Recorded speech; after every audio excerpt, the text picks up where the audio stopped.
కొన్నిసార్లు మనకు అనిపిస్తుంది, ఎందుకు నా జీవితంలోనే ఇన్ని కష్టాలు, నేనెవరికి చెడు చేయలేదు, మరి నాకే ఎందుకు ఇలా జరుగుతోంది, ఎంత ప్రయత్నించినా ఎందుకు ఓడిపోతున్నాను? ఇలాంటి ప్రశ్నలు ఎప్పుడైనా మీ మనసులోకి వచ్చాయా? అయితే ఈరోజు నేను చెప్పబోయే కథ మీ ఆలోచనలను ఉత్తిగా మార్చేస్తుంది. ఈ వీడియో చివరి వరకు చూడండి, ఎందుకంటే చివర్లో మీరు తెలుసుకునే ఒక నిజం మీ జీవితాన్ని చూసే కోణాన్నే మార్చేస్తుంది. ఒక ఊర్లో రాము అనే యువకుడుండేవాడు. చాలా మంచివాడు, ఎవరికీ హాని చేయడు, కష్టపడి పనిచేసేవాడు. కానీ జీవితంలో మాత్రం అతనికి ఏదీ కలిసి రాలేదు. చదువులో ఫెయిల్ అయ్యాడు, చేసిన వ్యాపారం నష్టపోయింది, ప్రేమించిన అమ్మాయి వదిలేసి వెళ్ళిపోయింది, స్నేహితులు కూడా దూరమయ్యారు. ఒకరోజు అతను విసిగిపోయి ఒక పెద్ద వృక్షం కింద కూర్చున్నాడు. ఆకాశం వైపు చూస్తూ అడిగాడు, దేవుడా, నేనేం తప్పు చేశాను? ఎందుకు నన్నే ఇంతగా పరీక్షిస్తున్నావు? అతని కళ్ళలో నీళ్లు, మనసులో బాధ, జీవితం మీద నమ్మకం కూడా పోయింది. అప్పుడు అక్కడికి ఒక వృద్ధుడొచ్చాడు. రాము బాధను గమనించాడు. నవ్వుతూ అడిగాడు, బాబూ, ఎందుకేడుస్తున్నావు? రాము తన కథ మొత్తం చెప్పాడు. అన్నీ విన్న వృద్ధుడు ఒక్క మాట అన్నాడు, నీకు జరిగినవి శాపాలు కావు, ఆశీర్వాదాలు. రాము కోపంగా చూశాడు. ఇంత బాధలో ఉన్నాను, ఇవి ఆశీర్వాదాలా? ఇప్పుడు నీకు అర్థం కాదు, కానీ కాలం చెప్తుంది. వృద్ధుడు ఒక కథ చెప్పాడు. ఒక చిన్న బాలుడు సీతాకోక చిలుకను చూశాడు. దాని కోశం నుంచి బయటికి రావడానికి అది చాలా కష్టపడుతోంది. బాలుడికి జాలి వేసింది. కత్తెర తీసుకుని కోశాన్ని కత్తిరించాడు. సీతాకోక చిలుక బయటకొచ్చింది, కానీ అది ఎగరలేకపోయింది.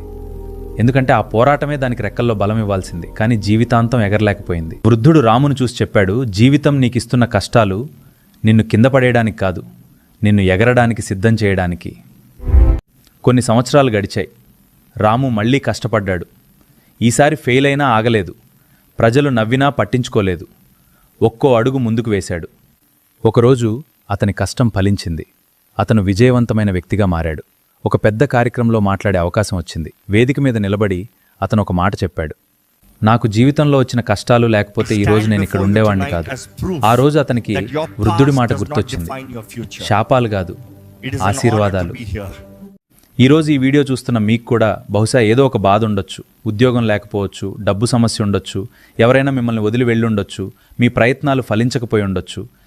కానీ ఒక విషయం గుర్తుంచుకోండి, ఈరోజు మీకు అర్థం కాని బాధ రేపు మీ బలంగా మారొచ్చు. ఈరోజు మీకు మూసుకుపోయిన తలుపు రేపు ఇంకా పెద్ద తలుపు తెరవచ్చు. ఈరోజు మీరు పడుతున్న కష్టం రేపు మీరు గర్వంగా చెప్పుకునే కథ కావచ్చు. అందుకే ఎప్పుడూ ఓడిపోయానని అనుకోవద్దు.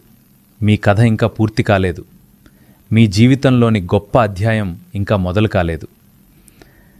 ఒక విషయం గుర్తుంచుకోండి, రాత్రి ఎంత చీకటిగా ఉంటే ఉదయం అంత అందంగా ఉంటుంది, ఎంత కఠినంగా ఉంటే విజయం అంత విలువైనదిగా ఉంటుంది. అందరూ వదిలేసినా మీరు మిమ్మల్ని మీరు వదిలేయొద్దు.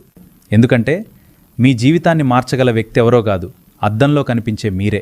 ఈ రోజు నుంచి ఒక నిర్ణయం తీసుకోండి, ఏ కష్టం వచ్చినా ఆగను, ఏ సమస్య వచ్చినా విరగను.